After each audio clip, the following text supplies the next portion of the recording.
Hello, everybody, and thank you for joining us for today's webinar. My name is Rami Eid, and I am exploration geologist at Rashpetco. Rashpetco is a GV company with Shell, which operates in deep water in the Mediterranean Sea. Today, we are presenting petroleum agreement and the summary of the main location of petroleum activities in Egypt. This talk will be presented by Dr. Ahmed Al-Fattah, and thanks, Doctor, for accepting our invitation today. We will make just a little housekeeping before we get started. If you have any questions during the presentation, please type them into the question box in your Zoom control panel. I will bring them up during the presentation, and we will also have a time for questions at the end. Now, without further ado, we will turn the time over to Dr. Ahmed Abdel Fattah. Our presenter today is an expert in oil and gas exploration, development, and agreement with more than 40 years experience in oil and gas sector. Dr. Ahmed started his career at Petroleum, which is GV company with ENI, and he was a general manager of prospect generation. After that, he joined North Alamein Petroleum Company, and this company was a GV company with Emirada His, and he was exploration manager there. After that, Dr. Ahmed joined Khalda Petroleum Company, and this company, it is GV company with Apache, and he was assistant chairman for exploration. And finally, Dr. Ahmed was vice chairman of EGPC. EGPC is Egyptian General Petroleum Corporation for exploration. And thanks again, Dr. Ahmed, for accepting our invitation. And you can start now. Good afternoon, everyone. Do you hear me? Good afternoon, everyone. It gives me a great pleasure to be with you through the next hour to present for you some little information about exploration and the exploration activities in Egypt. Actually, I had a plan with Dr. Ahmed Al-Jarh in order to make 3-4 presentations, but actually, due to a lot of people would like to be volunteer and explain for you, so we try to make it reasonable. And through this hour, I will pass for you some little information, and my mail and my phone will be present in the first slide. So if the time not available to pass all the information and any one of you would like to communicate with me, I will come by any one. And I hope the presentation to be interesting and not boring one. As Mr. Rami present me, this is my CV, little CV, and here this is the mail and the phone. Anyone, as I told, would like to communicate with me. Actually, we'll pass, as I told, for the exploration, future exploration in Egypt. Generally, we'll talk some notes about the exploration. After that, we'll must to talk about the petroleum system and the elements of the petroleum system, source, rock migration, reservoir, rocks, traps, and seal. And we'll talk about the exploration procedure and the frame and the bid round as that generally done in Egypt and the production sharing agreement. And after that, we'll go to the some little snapshot about the future exploration in Egypt in the different provinces, the Gulf of Suez, Western Desert, Mediterranean, and the unconventional, that it is now the time of the unconventional revolution all over the world, and also should be in Egypt. Generally, what means of exploration? All of you, I know that they know what's the exploration. It is a search for, through petroleum geologists, geophysicists, and geoengineers about the hydrocarbon accumulation, particularly the oil and the gas in subsurface using geological data, seismic data, and engineering data. Why we should drill exploratory wells? Because exploratory or the exploration is the backbone for the oil business. Backbone for any exploration, to develop and to make discovery and make development, make appraisal, and after that to turn to production and refine. And without this, there is no will be hydrocarbon products. There is no benzene, there is no any solars, anything related to this one. So this one is the starting point for this one. And we need to drill successful wells. We need to drill low-cost wells. We need to drill low-risk wells because all the wells are costing a lot. So we should know a lot of geological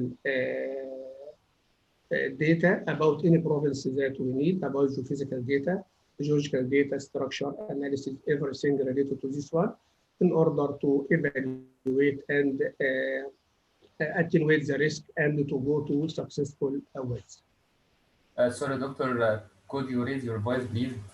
Due to the voice is not clear for some guys. Could you raise your voice, please? أنا مش سامع دكتور أحمد زري إزاي؟ ممكن حضرتك تعلي صوتك شوية يا دكتور بس؟ ممكن حضرتك تعلي نعم؟ صوتك شوية؟ ممكن حضرتك تعلي صوتك شوية؟ ماشي أوكي. بس ممكن الفيشر بتاعت نهال ورامي يطلع عشان بس مغطين جزء من البرزنتيشن. طيب يا دكتور اوكي. Early stage of exploration. Actually, there was oil seepage, and I know that all of you know this oil seepage. And the first exploration or the discovery of the oil come from the clear of the oil seepage on the surface, visible surface oil seepage.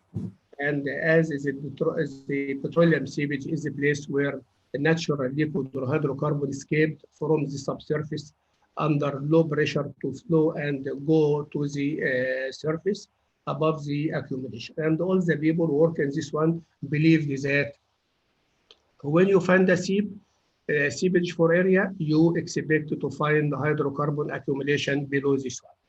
The hydrocarbon may escape along a geological layer or across fractures or fissures, or directly from the outcrop, because some keep in the outcrop as oil-bearing rock.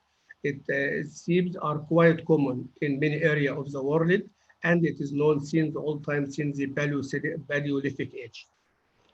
Naturally, there's some product come with the seeps, like bitumen, pitches, asphalt, and tars. The petroleum seep escape as a result of the seal that makes the cap rock above the reservoir is breached down and causing the tertiary migration towards the surface under influence of buoyancy.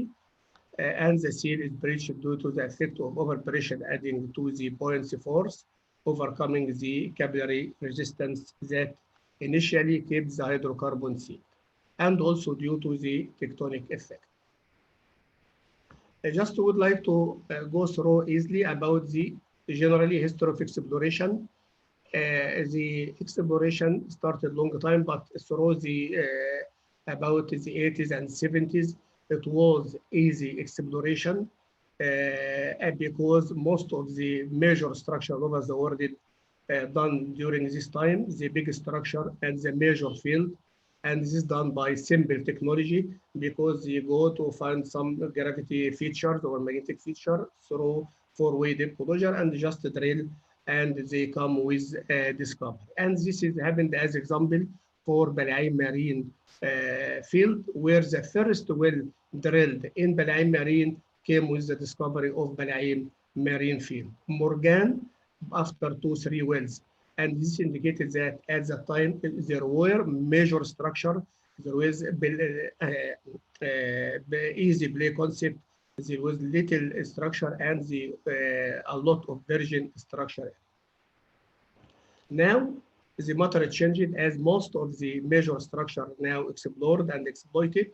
Now we are in the era of hard exploration that needs advanced technology, need non-traditional play concept, and as minor structure feature are present and the stratigraphic feature, complicated structure and unconventional feature, and big structure are present only in the ultra deep, in the offshore or in the frontier area. And this of course costs a lot, and also it needs a lot of new technology and a lot of infrastructure to transfer this one from this far area, like what happened in the Zohar discovery, as they come from around 200 kilometers from the offshore in the sea bottom to come to the facility.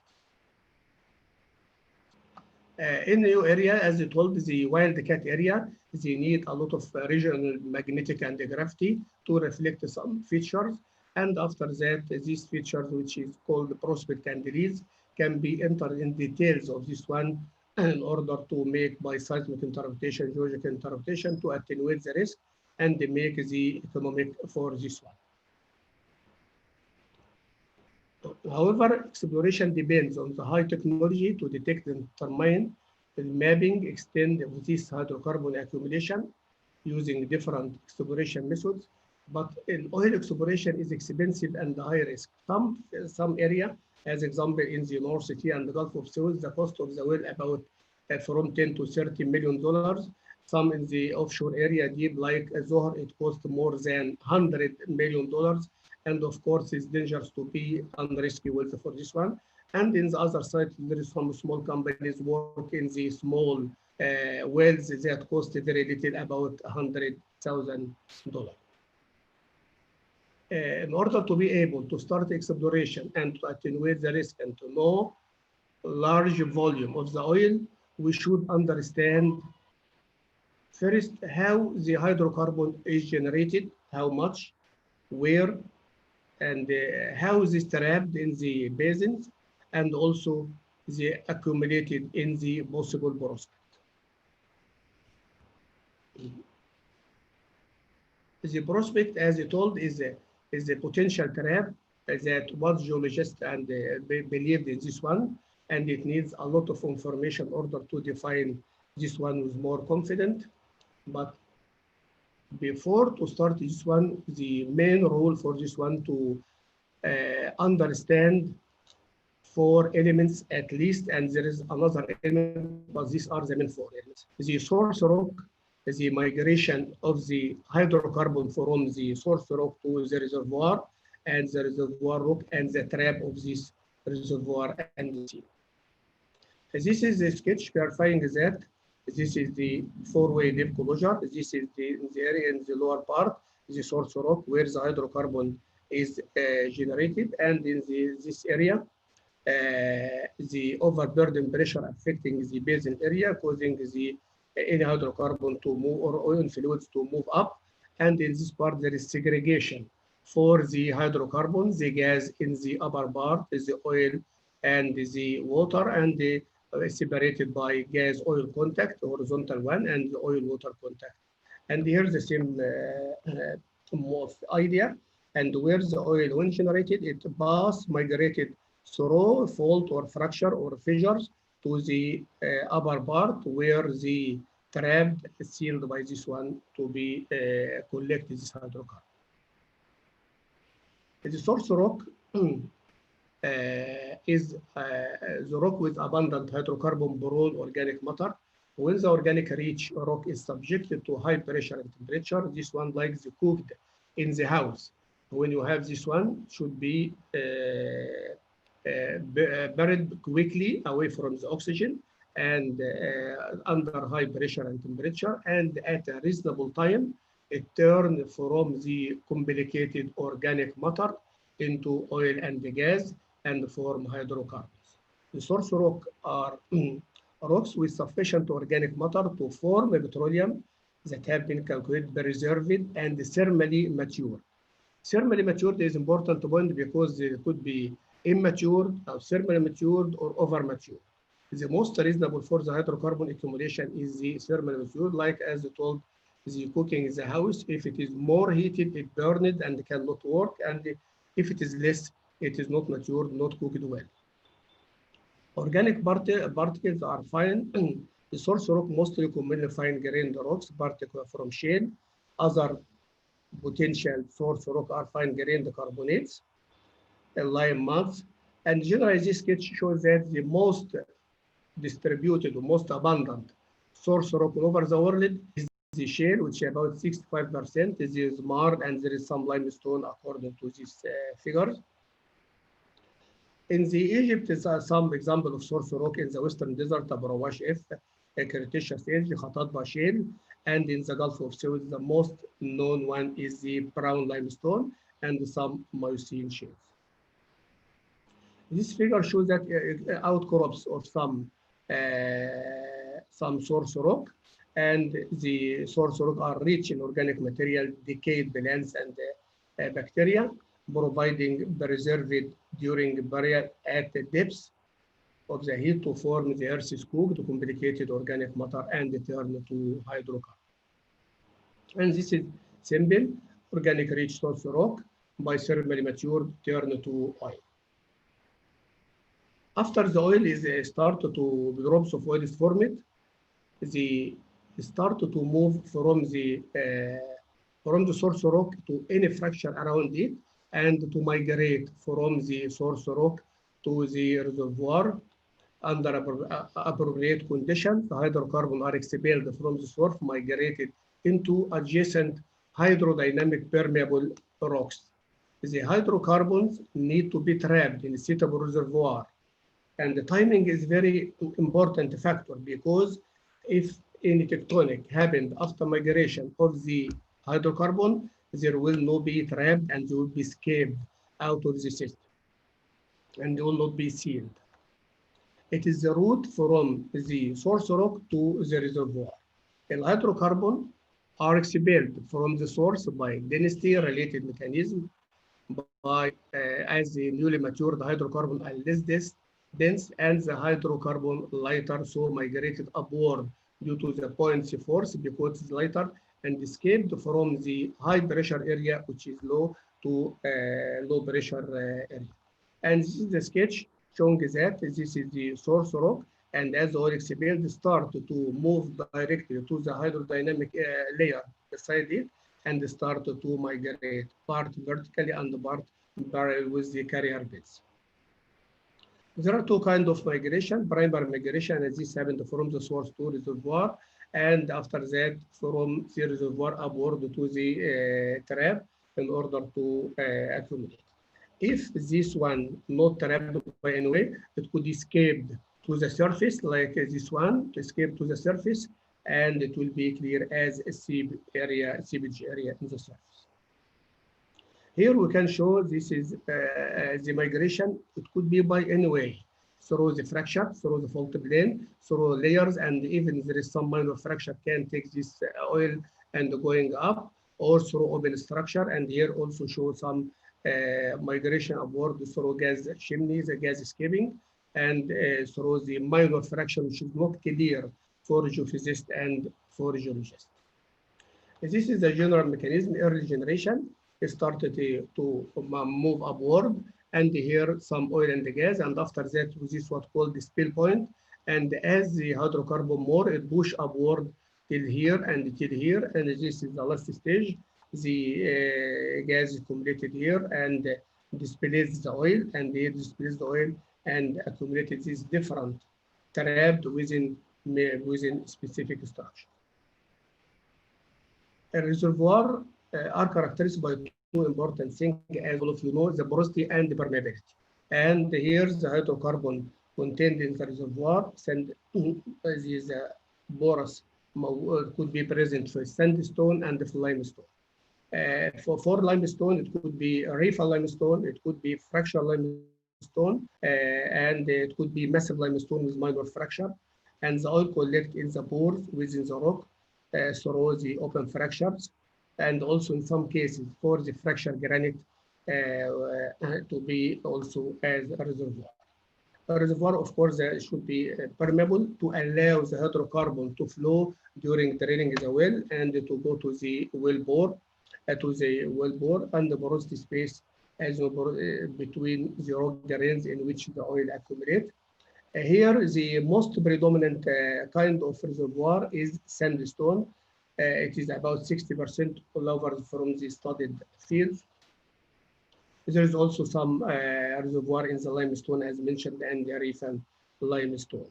And the permeability is the passageway between the pores that allow the hydrocarbon to move through this one. This is a slide from the surface outcrops. This sandstone, and this is a scale of 1. And here, this is sandstone with porosity.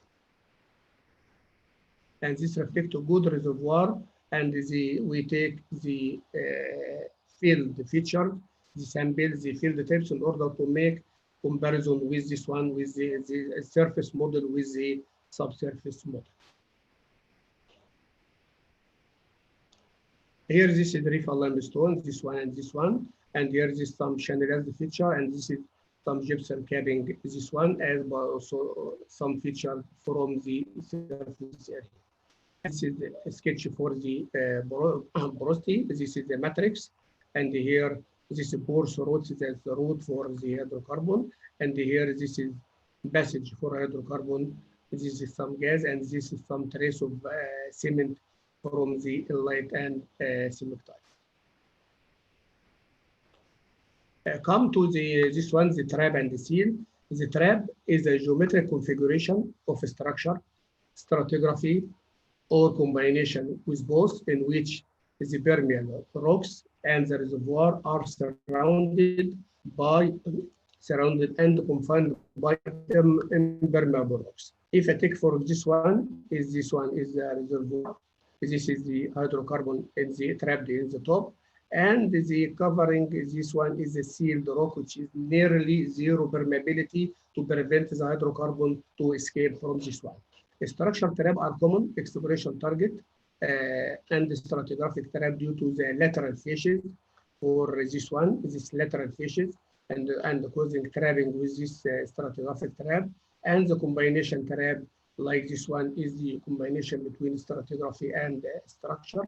And of course, the most predominant one is the structural trap, especially the anticlinal configuration.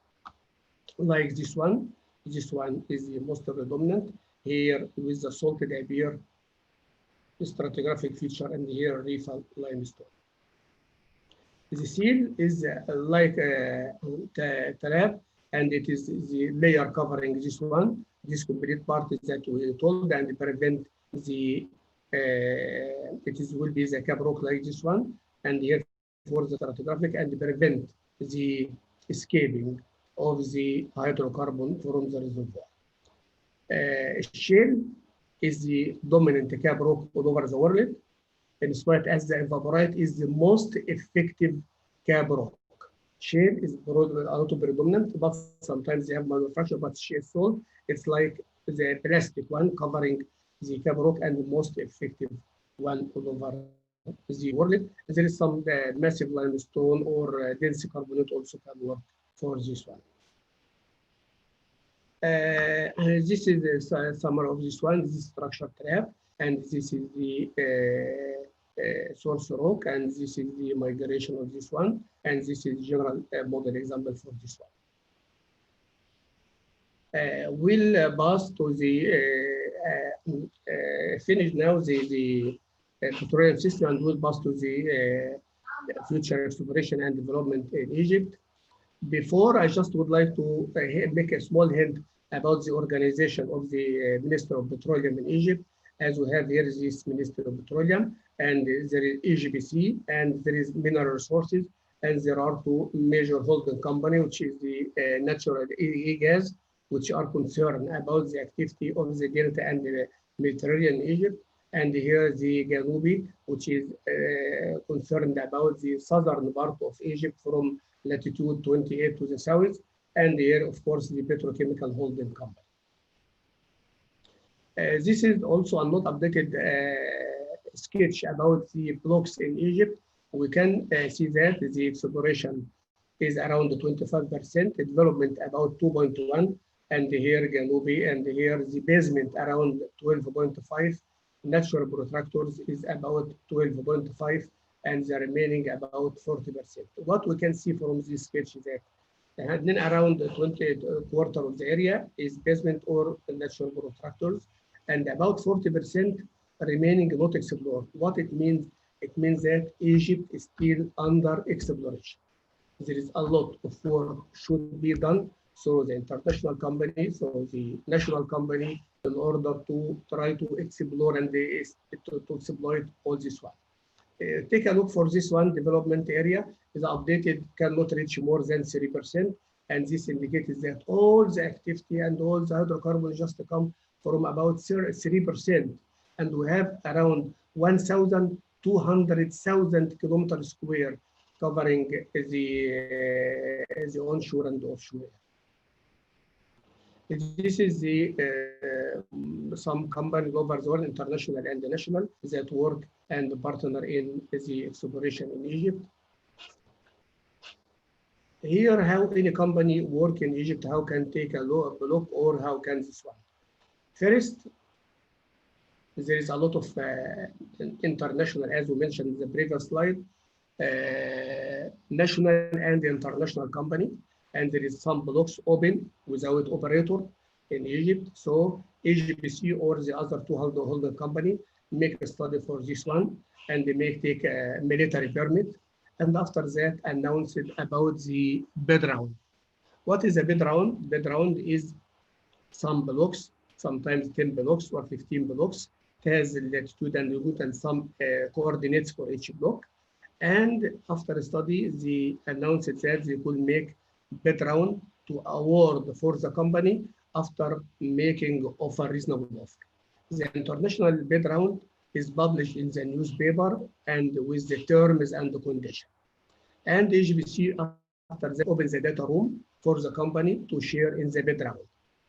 The companies, international, local, study all the blocks or some of the blocks and to evaluate the leases and make their selection.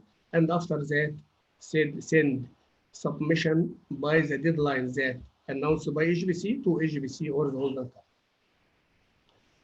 HBC takes this one, evaluates the bidders from the economical and financial, technical, and based on the terms and the condition and based on the economic model, they announced about the winner in the bidder for each blocks.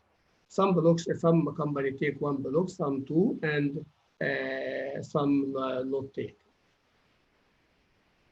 And here, this is the flow chart for this one. The bid round, after the announced bid round, there is important rule for the explorationist. Just announced the international company, all the team working to evaluate all the data related to the bid round and to select, and after that, pass to the management to recommend for this one.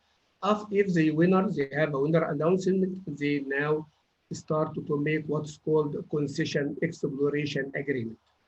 If after the winner will make concession exploration agreement, and this approved by parliament and considered as law.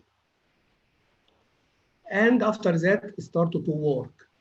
And the rule of exploration after that, the change from this one. This one was provisional work, quick work, but here we need to make detailed work for the structure, for stratigraphy, paleontology, everything in order to evaluate the area. And after that, from AGBC and the government start to follow up the operation with the international company. So we have two rules of the international company and the rules from AGBC.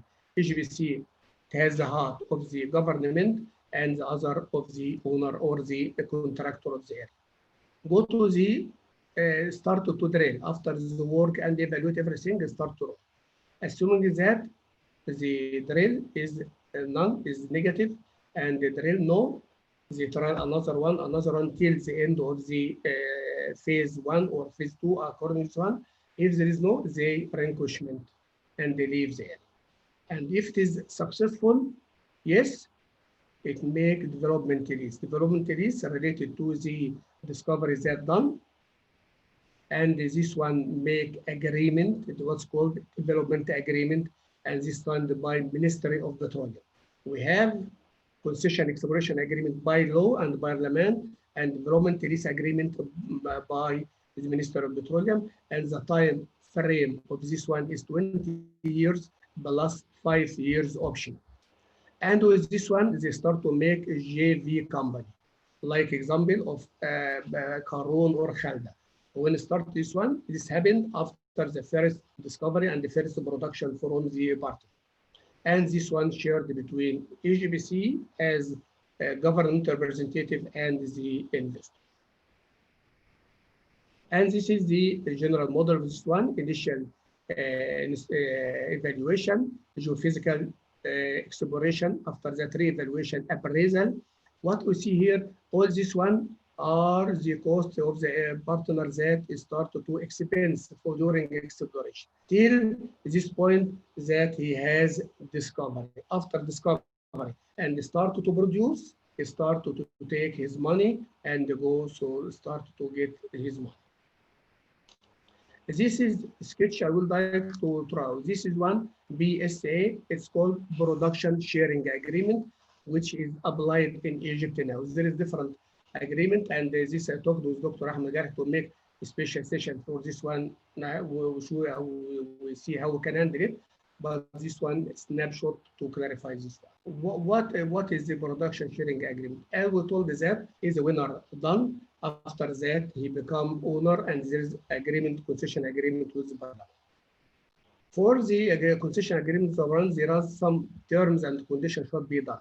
The offer done by the international company, they sometimes put signature bonus and cost recovery and profit share. This is just the example. Sometimes $10 million, sometimes 5, sometimes 13, according to the offer of each company. And the cost recovery also variable, could be 20%, 30%, and the profit share also variable. And this enter in the economic models that done by AGBC to evaluate the area. Okay, if I have after start production, we have all the money revenue of this one from the oil that he produced. If not produced, there is no cost recovery, there is no profit share. Everything comes from the oil. And assuming that this one is the production, we'll consider 1 barrel. 1 barrel will consider 100% of the production. What we have here, we said that cost it is 10 billion signature bonus, not cost recovery. It is non-recoverable. The cost recovery is 30%. Here, assuming this is the production, this is barrel of oil, this is 20% of the cost recovery. So the investor will take this part, the early thing from the production. Okay.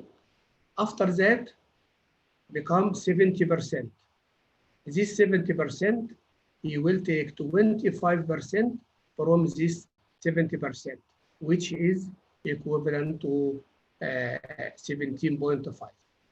So 30% will be the cost recovery of the investor, and 25 from the 70%. So the share of the investor is 30 plus 17.5 equal 47.5, and the share of the government will be 100 minus 47 will be 52.5. This is simple of the production sharing agreement. The only difference between each one is the number, the value of the cost recovery and the profit share, and these two are the main controlling deal with the government and the part. Here there is come to the Egypt. We have main 5 geological provinces in Egypt: the Gulf of Suez, the Red Sea, the Western Desert, the Nile Delta, and the Mediterranean. We talk about the when any company work with the background, it has some details. This one we could be passed quickly because we have post acquisition geologist task that we told that we make all the details of the structure for the surface outcrops, for the paleontology, and for the geoengineer, the mix study for the reservoir and for the economics, and to evaluate the risk. And this one in order to make the appraisal and the development. Here they told the role of the pre-acquisition. We told for the background, investigate the available data, run technical review, submit recommendation in order to start. And this one is the map of Egypt, and this blocks is the awarded blocks during the bid round of 2013. It was the first one after the revolution, and it was very hard time and work at the time. And we make this bid round with 15 blocks, and we're lucky in order to gain to award 11 blocks out of these 15 blocks, and we explained the procedure done after that. And this is the geological map of Egypt. Here we, for the Western Desert, if we take a look here, this is older unit, and going here to the younger till the Miocene and the Quaternary, because the slope of the outcrops and the subsurface units in the Western Desert is generally sloping to the north towards the sea area. And this is the Gulf of Suez, the Eastern Desert basement, and here this Sinai. Again, also we told after the post-acquisition, after getting this one, geologists field structure, sedimentology, all the details, and for the structure, geology make a regional model for the area in order to know the variability of the area. And here another surface for the surface feature that can help us to delineate the model in the subsurface after seeing the structure area. And also there is an important point, you could find some minor faults in the surface outcrops, sometimes 1 meter or 2 meter or 3 meter, which cannot seen by the seismic resolution in the subsurface, and sometimes would like to make water injection, and you could find no response for this one, and the geophysicist says there is no fault, but actually this minor fault is the layer 2-3 meter, and the fault is 5 meter. It will prevent the movement of the water, and it create complicated problem for the reservoir engineer, believing that there is some problem, but actually the model of the surface clarify a lot of features cannot be clear from the subsurface. So it is important for all of you. Sometimes I will arrange this one through the apex, and we invite who would like to visit this field. Post-acquisition forum important one to make database for all the information, and to make geochemist for the TOC, maturity based modeling, and all the petroleum systems that you mentioned, the petrophysicist, the log analyst, and all the data in order to put the location for with low risk and with a reasonable percentage of success.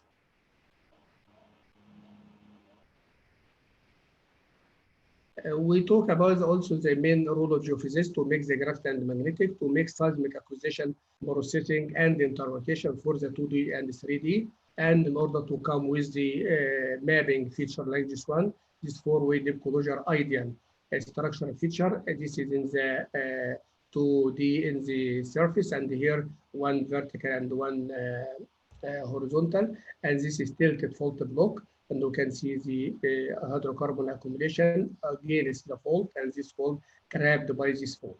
Why is this one trapped by the configuration itself? Here, this is the tools that used for seismic onshore area. This is vibroseismic, and here this one is marine seismic, and this one. The 2D lines are represented by the distance between line and the line, range from 100 feet to 1,000, and sometimes for well, it could be more. But for the interesting of the 3D line, the distance between line and the line spacing is 25. For this reason, when you make the lines in the line and the cross line, it make like what's called the volume. Volume, at everything clear and very accurate for this one. And this one line clarifies this is some interesting feature for the drilling. And here you could be located the well, and in some cases like this one, most probably to be hydrocarbon bearing and to be successful. And then make prospect evaluation and make de-risking for this one, evaluate the rank of the prospect, estimate the reserve and the possibility of success, and prepare all the program. And after that, if it is onshore, you make site preparation. It means that for the places that the rig will put in it in order to be the leg of the rig to be stable. And for the offshore, it be site survey like this one. You see it's very complicated, and it needs to be sure that the area is reasonable for the rig. This sketch for the rigs that onshore, offshore, and I think a lot of colleagues will present something about this one. And also for petrophysical data, it needs to know everything about petrophysical, either before for the surrounding wells or after the well drink, because it will be reflect the hydrocarbon accumulation in this well, and also to help in the drilling the appraisal well and after that development.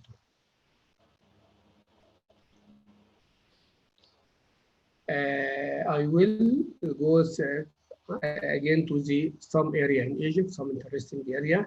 Just also snapshot because, as I told you, five province each one needs more than one lecture. But just also, I would like to throw some light to pass some idea for you to know at least something about Egypt.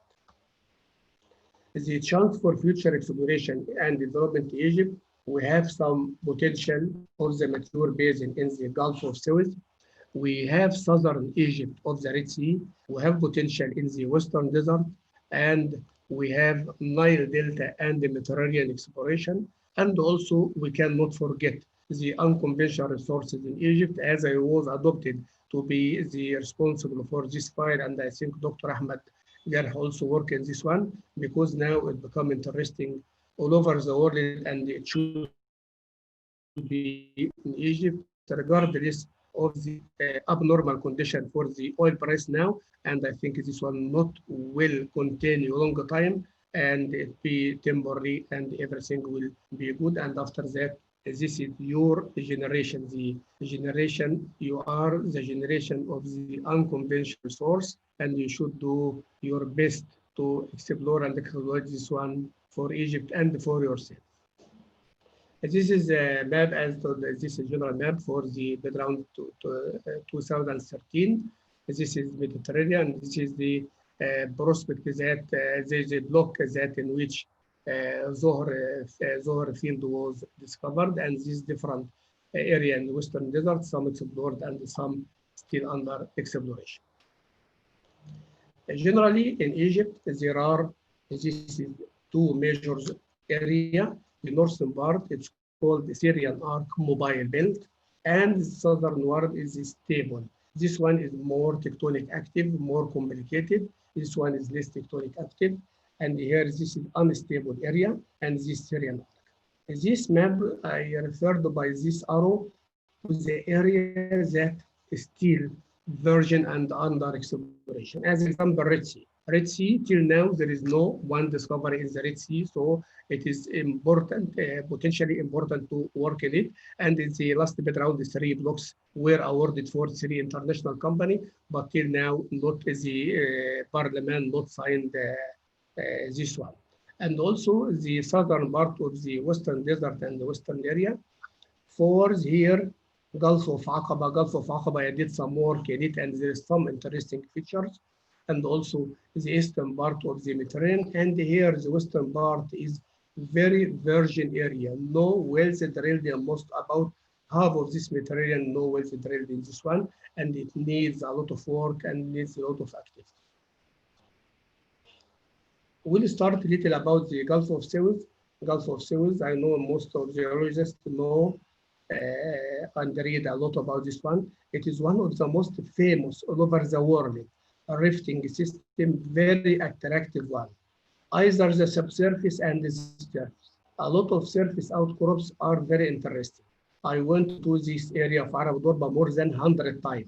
And here about tens of time, all of them every day, every time I found something new and I learned something new. The Gulf of Suez is divided into 3 tectonic provinces. The northern one is called the Darag Basin, and separated from the central one, which is called October and the Balaim Basin. And after that is the Jabal Dabit belong to the Jabal Zayt Basin, and this separated from Za'afaran accommodation zone and this Morgan zone. And the zone, like if you take your hand of one from 1 to 1, and this to move the model from here to here. The northern one, it has southwest depth and the major fault down thrown to the northeast. and the southern central one is tilted to the northeast fault blocks with the major fault down thrown to the southwest and to the south one Jabal Zayt southwest dip with the down thrown. In the central part, most of the major field discovered in the southern, in the central part. Balaim Marine, Balaim Land, October, Udistidri, Ramadan, and July. And when we talk about this model, it is important in order to see this reflected easily. That this is the basin, it was expected to have the source rock, and here the upthrown faults could be carrier for the migration, and the structure is top, and also this one capped by the evaporate sequence, which is sealed all the oil present in this. Stratigraphy, there are three zones very important related to the Gulf. One called the pre-rift is the time of rifting started with the Miocene, and one the Miocene rift, which is the Miocene, and the post-rift. The pre-Miocene is called also the pre-rift called the pre-Miocene, and we have here Karim, Rhodes, Balaim, South Gharib, and Zayt. If we take a look, found this one is reservoir for Karim and Rhodes, and for some Balaim, and South Gharib is the sealing rocks made of salt, extended in the Gulf of Suez, most of the area. And also there are reservoir good in the Nubia and Matalla in the lower part. Some people believe that the Gulf of Suez now there is no oil remaining, but actually personally, I believe that it is not the case because still now there is a good discovery happened in the Gulf of Suez. And also some people make the basin modeling indicated that the amount of hydrocarbon generated from the source rock is much less than the amount of hydrocarbon produced. So we have remaining oil, we don't know where it could be, present in the downthrown side of the major structure, front edge of the field, fracture limestones, and also in the deep-seated structure not mapped by proper way. This is a sketch for the general major fields in the Gulf. This is October, this is July, Ramadan, and this is located in the Gulf of Suez. And here, the area that I expect that could be potential needs to be to be explored in this time. Move to the south in the Red Sea. We, as I mentioned, that here in this Repsol drilled a lot of wells, but no one with commercial discovery. But there is some with the oil shows and the gas shows indicated that the petroleum system is working. But besides this one, the other side, which is this one, in Saudi Arabia, there are two main discoveries. One is called the Midian and one is called the Burkan. And this, by mapping this one, indicated that the section of the Miocene and the pre-Miocene is much less than that what I explained in the previous slide, where the pre-Miocene and the Miocene in the Gulf of Suez over 1,500 meters, which a very good section related to be a reservoir, to be source rock, and to be sea rocks. For the Red Sea, the primary source rock, some work about the upper Cretaceous Dakhla is some lower Miocene. There is offshore oil shows and the gas in the Miocene demonstrated that the petroleum system is working properly.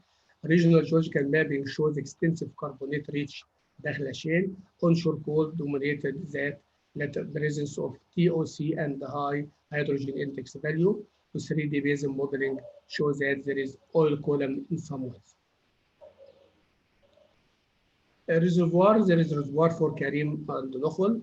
Within rift, there is some carbonate potential. Second reservoir in Nubia. This is the graph map for the Red Sea, indicating that these four-way closure feature in a lot of area. And this is all these basins and this is high.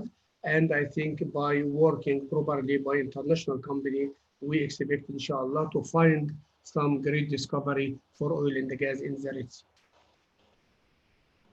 We'll pass quickly to the Western Desert. Here there is a lot of basins in the Western Desert. Baghur Basin, Shushan Basin, Ubaid Basin, Saloum, Ghazalat, Abu al-Gharadi, which is a major basin in the Western Desert. And here there is the first discovery happened in the Western Desert. It was in 1968 with Alamein well. After that, a lot of discovery happened and a lot of production come from this one, from Cretaceous, post-Cretaceous and Jurassic. But also still there are several areas not well explored, especially in the Western area. And a lot of areas still under exploration. As I mentioned you, the development release is about 2 to 3%, which I consider is very, very, very minor compared by this wide area. This is sketch showing that in some cases you have anticlinal configuration and here's fault, and also there is benching here, which shows that stratigraphic trap feature and showing that all this area needs a lot of exploration. And also there are a lot of possible potential in the downstream side and in the unconventional play concept. This is sketch showing that we'll go to for this one. This is the Jurassic, and this is the major unconformity about this one. If you take a look here, this is basement, and this is Paleozoic. Most of the Paleozoic not present in this area, either to eroded due to the Hercynian movement, old one, or non-deposits. And if you go here, you could find some present here, and this one is a remarkable unconformity, and this part could be eroded by this one. Also indicated that there is a lot of barrier concept still needs to evaluate it and to test in order to explore any remaining potential in there. We'll go to the Mediterranean. According to USGS, which is the Geological Survey of United States, they make some study in most of the basin area, and the Mediterranean indicated that the Nile Delta cone and surrounding area, it contains about 223 trillion cubic feet of gas. And at that time, we had about calculated about 40 trillion cubic feet. And so we start to evaluate all the units. And here the Nile Delta charge model, indicating the charge of the reservoir. And here, this is, I make this one, this cross section done by me, that from the southern area of this one to the offshore, indicating here this high area, and the four-way dog closure is repeated with this one till this base. Here, there are famous things called, this is one, is the outcrops, Jabal Halal, Jabal Maghara, and this belongs what is called Syrian Arc, southern Syria. We have, according to study, it was believed that one Syrian Arc, but actually there are two Syrian Arc systems. One to the south called southern Syrian Arc, and one to the north called northern or offshore Syrian Arc system. And this one is present in this year. This is the Israeli discovery. This is Tamar. This is Dalit, this one, and this Tamar, and this Leviathan, and this is the Cyprus one. Indicate also show that four-way deep closure features for this one, and this is the depth of the fault, and this is similar to the previous section. And also take out for this one, we have, this is four-way deep closure anticlinal configuration, which a lot of feature present in the Mediterranean, and I think if it evaluated and attenuate the risk and start to drill, I think we could find some major prospect like that, what we have for Zohar. This is a general play concept from the Jabal Maghara to the offshore. Everything part of this one from stratigraphic trap, from the edgeal structure, from the four-way deep closure, from the range faulting, indicating there is a lot of feature could be evaluated and could be hydrocarbon bearing. This is a map done by Bremen 2006, indicating the four-way deep closure in the Israeli and the Lebanese basin, and extrapolated this one to our area, indicating there is possible feature. This is Tamar one, and this is in the Egyptian area, indicated that the continuity for this one from this area to the southern area.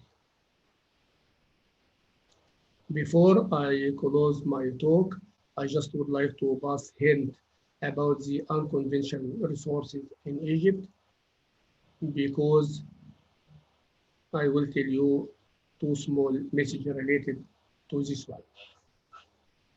First, before 2013, Egypt was not put on the map of the unconventional all over the world.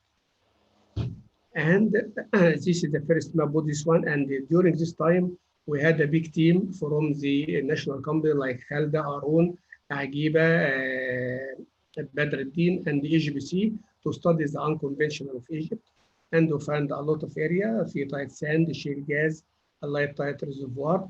And this needs a lot of engineering work, need new technology, needs a lot of investment, new agreement to fit with the exploration and the development land for the ship. What we have here, we mentioned about the the petroleum systems that we have reservoir, we have source rock, we have sea rock. This is the elements of the conventional concept. But actually for the unconventional, we have all them in one case. The shale could be the source rock and could be reservoir and could be the seal, which is this is the main important point. But this also should be dealt by different way. It is extremely low permeability and it needs hydraulic fracking have been to use to unlocking the unconventional gas reserve in the USA and also should be all over the world. And China now become growing as a work of the unconventional very quickly. Here, this is the model of the unconventional. This is the conventional one, anticlinal configuration. And here, this one is the shale area. And this one, some tight sand. And here, this one to drill the one to be horizontal and to make horizontal frac in the well. This sketch in 2010, USA make a lot of discovery and put a plan till 2030 to have about 45% to their oil production comes from the unconventional. Why they think about this one? Because the unconventional is long term. It could be declined quickly, but it's long term. So new long term of energy, a larger resource-based economic benefit, and a lot of employment, 1,006,100 potential job, a local business growth, social benefit, low energy cost, and reduce the CO2. Another important point, till 2013, the state gross domestic product come from the unconventional is $1 trillion. $1 trillion. And the taxes is 100 billion corporate taxes from the companies and 1 billion employee income taxes. And another important point, which is your point, which is employment is 2 million directly employed and 8 million indirectly employed, plus an increasing the salary and the growth. So, as I told in my first talk, the unconventional maybe not the time of this month or the next month, but it is must within a year because the key in order to employ a lot of people, a lot of engineers, a lot of geologists should come from the unconventional. And also, because I know that most of the investors would like to repay their money quickly, but also with the time, this should be the must, especially we have a lot of potential in the Western Desert and in the Eastern Desert. And here, this is the stratigraphic of the Western Desert. We have Moghra, Apollonia, Abu Rawash, Lower Kharita, Khatadba, Paleozoic, and Jurassic. All of this one, and we already, Dr. Ahmed Garhi knows this one. We make a test for one of this well, and it clarify or probe the petroleum system in Khatadba formation, and this done in 2014. This is the basins in the Western Desert, and the little basin of this one is that calculated by the EIA to have 100 TCF, 100 trillion cubic feet of technical reserve in the Western Desert and 4.6 billion barrels of oil, of shale oil present in the Western Desert. This is their calculation in specific area, but I think if we we went into this one, we found some number more this one, but I would like to put some numbers, especially in the presidential like this one, but should be by formal way. This sketch is the conclusion for this one, just collected this one as a fantasy. This is sketch from the Gulf of Suez, and this Gulf of Suez, and this Western Desert, and this is unconventional, to say that all this one together is some potential is still present in our country, and your turn as a geologist engineer to inspect and to dig to find this one. Thank you.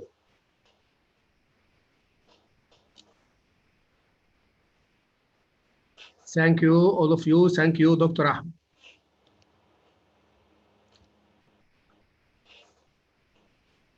Hello?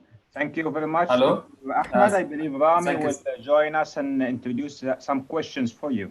So Yeah. Rami, please go ahead. Okay. Thank you, Dr. Ahmed, for your interesting presentation today. Actually, we learned a lot from it. We will go ahead and take some time for questions now. Just a reminder, guys, please be sure to type your question into the question box in your control panel.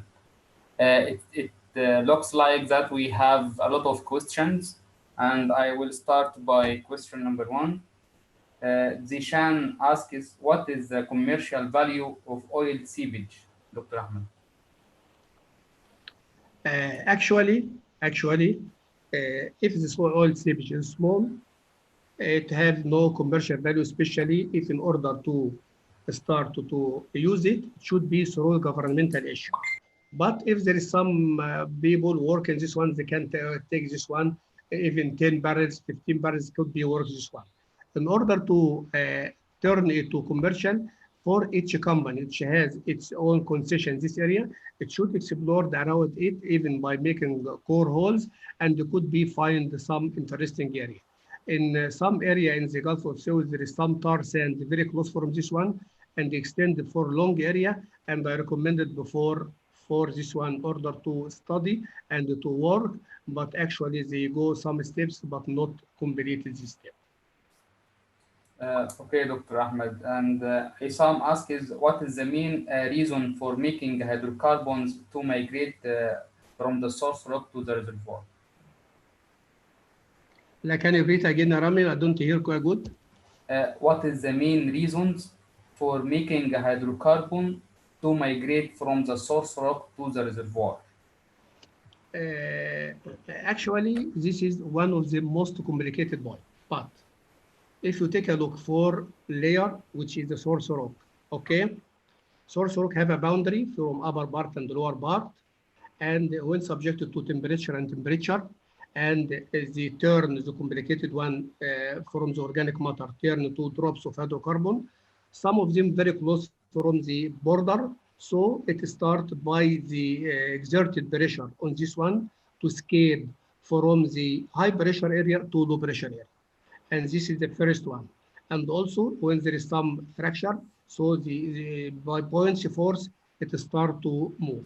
So this is the difference in pressure, the buoyancy force, and also because it's lighter from this one, and the hydrodynamic layer contains some water, so the water can take it and move it. So the different reason. There is this question is very good question, but I will tell you small point. I went through a lot of papers published about this one, say more than 30 years ago, and sometimes you could find each one can put explanation by his opinion. But generally, when you have difference between the pressure from the source to the reservoir, and also the difference in buoyancy force because it is lighter than the water that in adjacent area. Okay, thanks, Dr. Ahmed. There is another question which says, is it possible for hydrocarbon to be migrated before completely cooked? Before completely what? Cooked. Cooked. The matter, it could be, but it could be heavy. if it is the condition is available, you find the room through fracture or some like this one, but it will be heavy and like tars and something this one. And if you remember, I show in surface outcrops, there is some feature like this one. But the matter, the cooked, it could be good with reasonable API. I mean that it's light and permeability or the viscosity to allow move reasonable. But if it's not cooked well, it's like bitumen or heavy oil. Okay, Dr. Ahmed, thanks. We have another two questions. The first one: can we still define reservoir as a rock that is porous and permeable? Since now we know that not all reservoirs are porous and permeable, unconventional reservoir. So the old terminology was say that the reservoir it should be porous and permeable, and unconventional reservoir it is against the law. I didn't copy the question well. Can you repeat again? Okay, Dr. Ahmed, the question says that can we still define reservoir as a rock that is porous and permeable? And what about the unconventional reservoir? The first one you asked, can you find a reservoir with porous and permeable? Yeah, the definition of the reservoir itself. It is a porous and permeable rock, yes or no? The reservoir, generally, we have two characteristics, which is porous and permeable. Okay, not every reservoir like other. The porosity and permeability reflect some good reservoir. As example, if a good reservoir and good permeability, so when the well is drilled, they move easily from the reservoir to the well bore.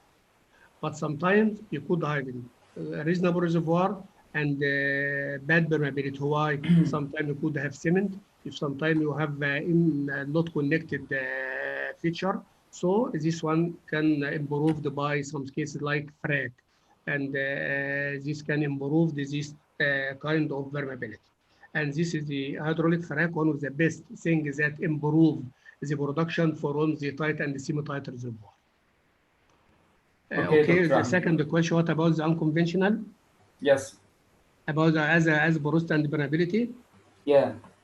Okay, the unconventional is extremely low permeability.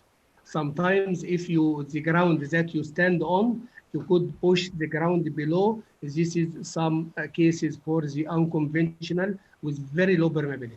And it could have some porosity from the limestone, from the shale, and from everything. For this reason, what considered unconventional before, it is nonsense, because the new technology unlock this one, because the new technology, the hydraulic fracking was not very improved like now. So 20 or 30 years ago, not people think about the unconventional, but with the horizontal drilling, the hydraulic frac, you could open this one, the target of this one, to open this frac and to deliver the oil from this one or the gas in order to the well bore.